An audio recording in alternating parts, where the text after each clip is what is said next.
반갑습니다. 대한물리치료사협회와 강북구 노동자 종합지원센터가 진행하는 물리치료사 노동법 이것 맞느냐 알고 일하자 제7강입니다.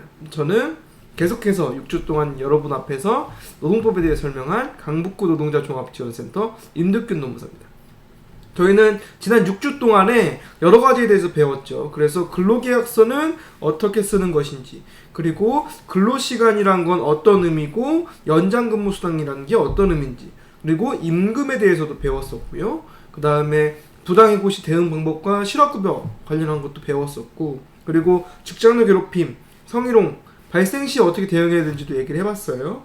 그리고 뭐 산재 시 어떻게 대응해야 된다, 뭐 이런 얘기를 했는데, 오늘은 구체적으로 이런 내용들, 즉 법 위반 사실들이 있거나 해고를 당하거나 산재를 당했을 때 어떻게 신청하고 어떤 지원 방안이 있는지에 대해서 조금 말씀드리려고 합니다. 먼저 첫 번째는 고용노동부에 진정하는 방법이 있습니다. 어떤 부분에 대해 진정하냐면 법 위반 사실에 대해서 진정을 넣는다고 생각하시면 돼요. 고용노동부에 소속된 고용노동청이라고 있습니다. 고용노동청은 사실상 경찰서의 역할을 한다고 생각하시면 돼요. 그래서 예를 들면 아까 전에 우리가 6주 동안 배웠던 거 있잖아요. 근로계약성이 미작성됐다, 아니면 임금이 체불됐다, 그리고 근로시간 대비해서 임금이 너무 적다 라든지, 아니면 직장내 괴롭힘이 발생했고 그 부분에 대해서 조치하지 않았다, 그리고 그 부분에 대해서 추가적으로 2차 가해까지 있었다 등등의 법 위반 사실에 대해서 노동청에 신고하게 됩니다. 그럼 노동청에서는 신고를 확인하고 조사하고 처벌한다, 이렇게 생각하시면 돼요. 그럼 어디다 신고해야 되냐? 사업장, 관할, 노동청에다 신고해야 됩니다. 어떻게 알아야 될까요? 예를 들면 내가 강남구에서 살고 있지만 강북구에서 일을 한다라고 하면 강북구 관할 노동청을 검색하시면 됩니다. 여기 네이버에 보면 서울지방고용노동청, 서울북부지청이라고 나옵니다. 서울 북부를 관할하는 지청에다 신고하시면 돼요. 근데 너무 어렵게 생각하실 필요가 없는 게, 일단 관할로 신고해보고 만약 잘못 신고할 수도 있잖아요. 그럼 어떻게 되냐? 그러면 맞는 관할로 이송됩니다. 그럼 나한테 연락이 오니까 너무 걱정하실 필요는 없어요. 진정 제기 방법은 두 가지가 있습니다. 첫 번째, 직접 작성해서 직접 제출하거나 뭐 팩스로 보내거나 우편으로 보내는 방법. 두 번째로는 온라인으로 하는 방법이 있습니다. 진정서를 이렇게 작성하게 되는데, 뭐 저희 그 강북구 노동자 종합지원센터 블로그에 오시면 진정서 양식, 부당해고 구제 신청서 양식, 그 산업재 요양급여 신청서 양식을 좀 올려놨어요. 그래서 다운받아서 작성하시면 되고요. 진정서에 먼저 본인에 대한 정보를 입력하시면 돼요. 그 다음에 내가 일했던 병원에 대한 정보를 입력해야 되는데, 중요한 건 뭐냐면 여기 주민등록 번호 쓰라고 합니다. 병원 원장의 주민등록번호 모르잖아요. 안 쓰셔도 돼요. 어차피 조사 결과 나올 겁니다. 그리고 그 아래 상시 근로자 수라고 써 있어요. 이게 뭐냐면 5명 미만 사업장이라면 연차 휴가라든지 아니면 연장 근로수당이라든지 등등의 근로기준법의 일부 조항들이 적용되지 않습니다. 그래서 작성하라는 거예요. 그러면 어떻게 써야 되냐? 내가 같이 일하는 물리치료사, 그리고 간호조무사, 뭐 페이 닥터가 있으면 페이 닥터, 그리고 뭐 그 청소 노동자가 직접 고용됐다, 그럼 청소 노동자, 이런 분들을 다 합쳐서 몇 명에서 근무했는지를 확인하시면 됩니다. 네, 그리고 꼭 구체적으로 쓸 필요는 없어요. 대략적으로 한 6명, 7명 이렇게 작성하시면 돼요. 그리고 여기 직상상위 수급인이라고 써 있는데, 우리는 병원이랑만 계약되어 있고 병원 안에서 근무하는 사람들이잖아요. 무시하셔도 괜찮습니다. 그 다음 진정 내용을 쓰라고 하는데 구체적으로 써야 돼요. 어떻게 구체적으로 써야 되냐? 예를 들면 내가 20분씩 일찍 출근했는데 그 부분에 대해서 돈을 못 받았어요. 그래서 진정을 넣습니다. 그럼 어떻게 해야 되냐? 왜 20분씩 일찍 출근했느냐? 원장이 20분씩 일찍 나와서 물리치료에 필요한 기구들을 정리하고 회의 진행한 다음에 오픈해야 되니까 20분씩 일찍 출근했다. 이런 부분들에 대해서 구체적으로 작성하시는 게 좋아요. 그 다음에 휴게 시간을 보장받지 못했다, 연장 근무했다라고 하면 몇 월 며칠 몇 시에 연장 근무를 수행했다 라는 걸 구체적으로 쓰시는 게 좋습니다. 그 다음에 작성하시면 되고요. 그 다음에 온라인으로도 진정할 수 있어요. 그래서 고용노동부 민원마당이라고 검색하시면 이런 사이트가 나옵니다. 여기서 임금체불란을 한 다음에 똑같이 입력해 주시면 돼요. 근데 온라인 장점은 뭐냐면 내가 직접 우편 안 보낸다, 이것도 좋지만 관할지청이 사업장 관할지를 바로 그냥 사업장 주소지만 입력하면 관할이 바로 결정돼서 나옵니다. 그래서 내가 관할이 어딘지 걱정할 필요가 없다는 점, 이건 좀 좋은 것 같아요. 진정을 넣게 되면 이런 절차대로 진행이 됩니다. 그래서 접수를 하면 조사를 합니다. 조사는 병원장만 조사합니까? 라고 물어보시는 분들이 많은데요. 우리 그 진정인들, 노동자들도 조사하게 됩니다. 경찰서 생각하시면 돼요. 피해자도 조사하고 가해자도 조사하잖아요. 마찬가지입니다. 그 다음에 조사 결과 체불임금이 확인이 되면 병원장한테 이 부분에 대해서 임금을 지급하라는 시정 지시가 나옵니다. 따르지 않으면 검찰로 넘어가서 처벌받게 되는 거예요. 근데 이거 우리가 알아야 될 건 뭐냐면 요겁니다. 접수하고 조사받고 체불임금 확정받고 어떻게 해야 되는지를 얘기해 보려고 합니다. 접수를 하면 출석 요구서가 나와요. 쫄지 마세요. 그냥 몇 월 며칠 며칠자로 조사를 받으러 나오세요, 이겁니다. 근데 내가 못 나가는 수도 있잖아요. 그럼 어떻게 해야 되냐? 감독관 전화번호가 있습니다. 전화해서 감독관님 제가 그때 바빠서요. 예, 다른 날로 바꿔주시면 안 될까요? 얘기하면 돼요. 그리고 중요한 건 뭐냐면 출석 요구서 보면 주민등록증이랑 그 다음에 필요하다고 인정되는 서류들, 예를 들면 연장근무했던 서류 이런 것들 가져오라고 해요. 특히 주민등록증은 가져가야 된다는 점 꼭 기억하셔야 되고요. 그래서 그 날짜에 가면 이렇게 쭉 경찰서 같이 쭉 감독관들이 앉아있고 그 다음에 피해자와 가해자, 즉 진정인과 피진정인이 조사를 받게 됩니다. 같이 대질 조사를 하는 경우가 대부분이긴 해요. 그래서 이렇게 조사를 받고요. 이때 조사를 어떻게 받냐, 뭐 물어보냐, 사실관계에 대해서 물어볼 거니까 너무 쫄 필요는 없어요. 언제 입사하셨나요? 그 다음에 어떤 일을 했나요? 그 다음에 왜 체불임금이 있다고 생각하나요? 근무 시간은 어떻게 되나요? 등등의 정말 사실관계를 확인하는 거니까요. 사실대로 내가 유리한 만큼 얘기하시면 됩니다. 그리고 조사 끝나면 감독관이 그 조사한 내용을 조서라고 해서 타이핑을 해가지고 출력해서 줍니다. 그러면 꼼꼼히 확인하시다가 내가 얘기한 부분이 아니다, 혹은 내가 얘기한 취지와 다르다라고 한다면 그 부분에 대해서 바꿔달라고 요구할 수 있습니다. 되게 중요한 부분이니까요. 꼭 조서를 확인하시고 바꿔달라고 요구하셔야 돼요. 그 다음에 이런 경우도 있어요. 내가 원장이랑 만나기 껄끄러운 사람들도 있습니다. 예를 들면 임금체불에 대해서 신고하니까 이 사람이 나한테 전화와서 욕하고 폭언하고 막 이래요. 그럼 어떻게 같이 합니까? 그죠? 그러면 감독관한테 따로 조사해달라고 요청할 수 있습니다.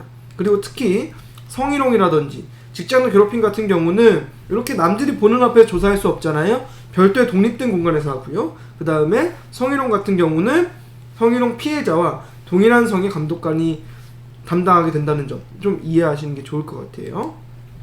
그럼 조사가 끝난 다음에 체불임금이 나왔어요. 그럼 아까 전에 말한 대로 감독관은 원장한테 시정 지시가 나옵니다. 그 다음에 형사처벌로 넘어가는데 우린 가만히 있어야 되냐? 아닙니다. 민사적으로 별도로 진행을 해야 돼요. 왜냐?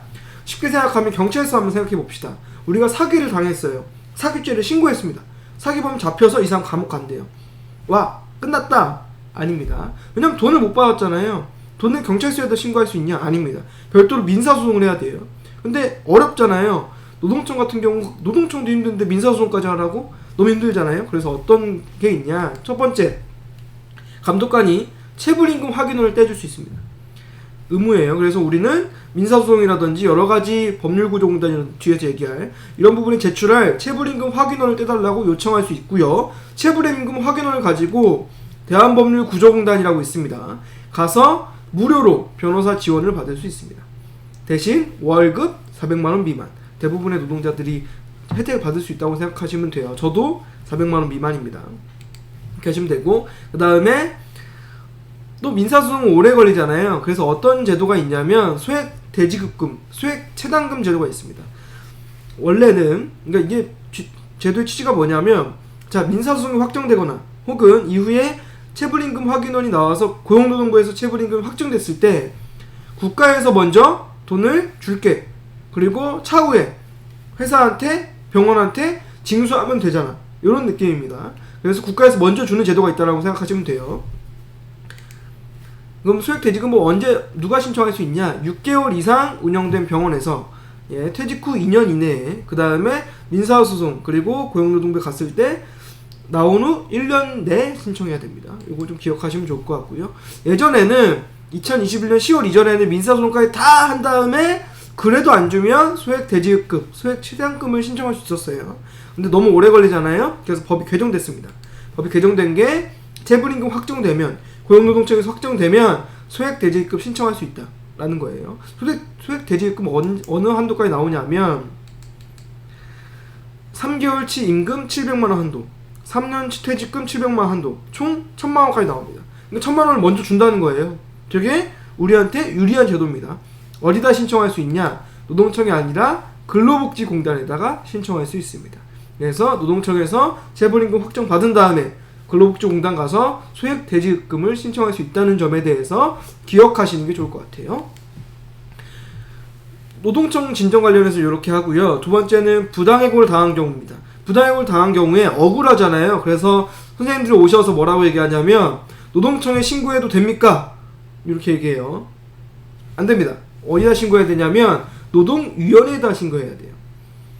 여기 보면 노동위원회에다 신고해야 되는데 언제 신고해야 되냐? 내가 해고를 당한 날부터 3개월 이내, 혹은 해고 말고 인사발령이라든지 이런 내용이 있다면 인사발령을 안 날, 즉 원장이 인사발령을 얘기한 순간부터 3개월 이내에 부당해고 구제 신청을 해야 됩니다. 3개월이 벗어나면 어떻게 되냐? 노동위원회를 못 가고 민사소송을 진행해야 돼요. 우리한테 불리한 거겠죠. 그래서 노동위원회는 노동청과 달리 각 지역마다 하나씩 있습니다. 서울, 뭐 경기, 부산, 뭐 대구, 뭐 이렇게 하나씩 있어요. 그리고 세종시에 중앙노동위원회라는 데가 있습니다. 중앙노동위원회 뭐냐면 지방노동위원회에서 우리가 한번 다퉜잖아요. 근데 졌어요. 억울하잖아요. 그러면 중앙노동위원회에다가 다시 판단해주세요 라는 걸 할 수 있습니다. 뒤에서 말씀드릴게요. 그래서 부당해고 구제 신청서는 이렇게 작성하시면 돼요. 우리 부당노동행위가 아니잖아요. 부당노동행위라는 거는 노동조합에 해당되는 경우라서 부당해고 하면 되고, 노동조합에 가입 안 했으면 노동조합 안 쓰셔도 됩니다. 근데 정보 쓰시면 되고, 그 다음에 사업체 명리라든지 몇 명에서 근무하는지 이런 것들 작성하시면 돼요. 그리고 아래에 신청 취지라고 써 있잖아요. 신청 취지는 세 가지입니다. 첫 번째, 이 해고는 부당합니다. 두 번째, 부당하니까 나를 원직 복직시켜주세요. 세 번째, 원직 복직하고 이게 무효니까 해고 기간에 임금, 전액을 지급하세요 라는 판정을 구합니다 라고 작성하시면 돼요. 그 다음에 계약직이라면 계약기간이 얼마까지 남았었는지 이런 거 작성해야 됩니다. 신청 이유로 해야 되는데 보통 별지라고 해서 이유서라는 걸 작성하게 돼요. 근데 우리는 혼자서 만약 신청하게 된다면 간략하게라도 먼저 쓰면 좋습니다. 어떻게? 시간 순서에 따라서 이런 갈등이 몇 월 며칠에 있었고 이 부분에 대해서 원장이 싫어해서 몇 월 며칠자로 해고됐습니다. 근데 해고가 부당한 이유에 대해서 이런 사유적 부당함도 있고 절차도 안 거쳤고 해고를 뭐 예를 들면 구조 통제했고 이런 부분들에 대해서 작성하시는 게 좋고 내시면 됩니다. 그리고 이제 접수를 하게 되면 우리가 이러이러하다가 부당하다고 주장하는 거잖아요. 그러면 상대방은 이 부분에서 읽고 아니요 그게 아니라요 이런 부분에 대해서 저 사람은 잘못됐고요 정당합니다 라는 답변서라는 걸 보내와요. 답변서를 읽고 억울하잖아요. 내가 잘못한 거 전혀 없는데. 그러면 그 부분에 대해서 다시 이유서라는 걸 작성할 수 있습니다. 그래서 이러이러해서 이거는 잘못된 내용입니다 라고 얘기할 수 있어요. 그 다음 이 기간이 공방이 한 60일 정도 진행되고요. 60일 뒤에 신문회의라고 해서 이 부분에 대해서 사실관계를 조사하는 회의가 열리고 그 이후에 회의에 참석한 위원들만 판정회의를 열어서 이 부분이 부당한지 정당한지를 판단하게 됩니다.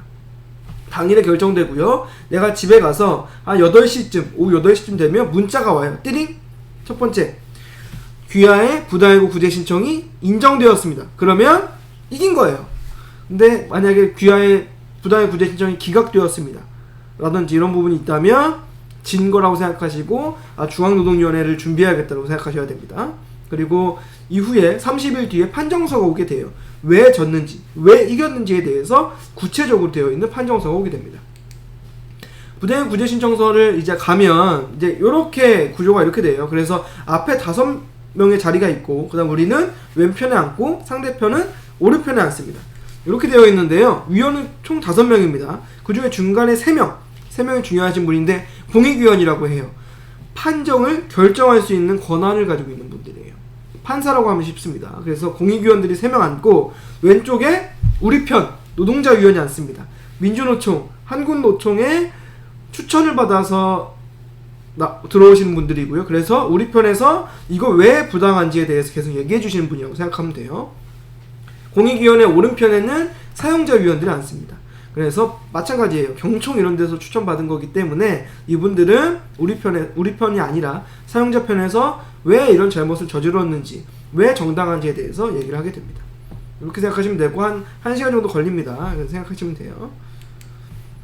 근데 혼자서 이런 걸 다 하기 어렵잖아요. 그래서 노동위원회에서는 국선 노무사 제도를 운영하고 있습니다.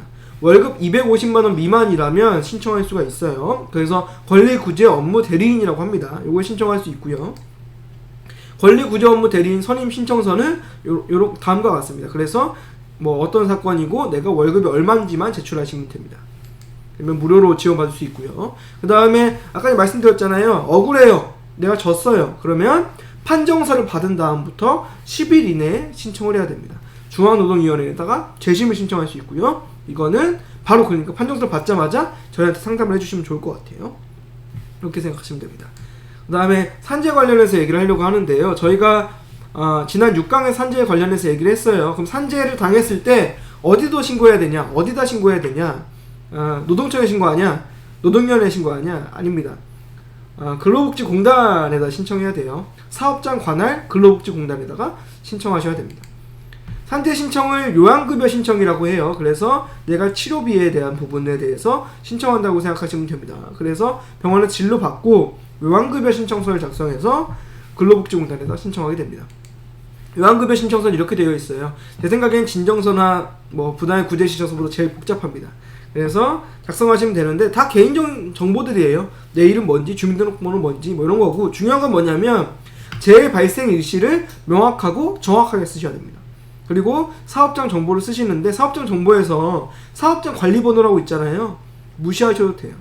어차피 공단에다 신청하는 거고 공단에서 번호를 입력해서 뭐 접수 받을 겁니다.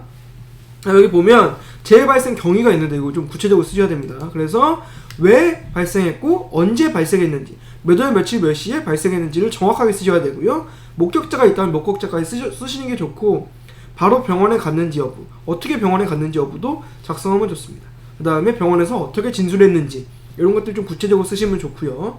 작성하신 다음에 아래 보면 다른 보상을 받았는지 여부를 쓰게 되어 있어요. 그래서 다른 예를 들면 실비보험을 했다, 아니면 회사로부터 돈을 받았다, 이런 부분을 사실대로 쓰시는 게 좋습니다. 그 다음 뒤에 보면 산업재해 요양급여 신청서 소견서라고 있어요. 요거는 내가 쓰는 게 아니라 나를 치료해 주신 주치의, 병원 의사 선생님께서 작성하시는 겁니다. 그래서 알아서 써주실 건데, 중요한 건 뭐냐면 뒷페이지에 통원인 경우 취업 가능 여부에 대해서 작성하는 게 있어요. 내가 일을 못할 것 같으면 취업 불가능이라고 꼭 써달라고 요청하셔야 됩니다. 이건 되게 구체적으로 작성해야 되니까 꼭 주의 깊게 보시고요. 추가적인 필요한 자료들은 병원 진단서, 내가 치료받은 병원의 진단서, 의무기록지, 교통사고를 당한 경우에는 경찰서에서 교통사고 사실 확인원 같은 데 보면 어떻게 교통사고가 났는지 나오니까 이거 내면 좋고요. 그 다음에 119 구급차를 통해서 갔다라고 한다면 구급증명원, 그 다음에 기타 산재임을 입증할 수 있는 자료들을 제출하시면 좋습니다. 이렇게 생각하시면 되고요.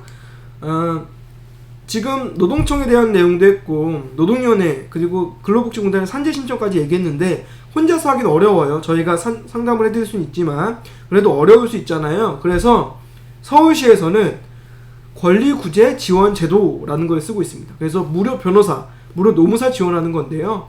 언제 지원 가능하냐? 첫 번째, 서울시 거주 중이시거나 서울시에서 일하는 노동자가 임금체불, 산재, 부당이고 구제 뭐 이런 등등의 노동 권익이 침해됐을 때 지원이 가능하고요. 월급은 280만원 미만 노동자에게 해당이 됩니다.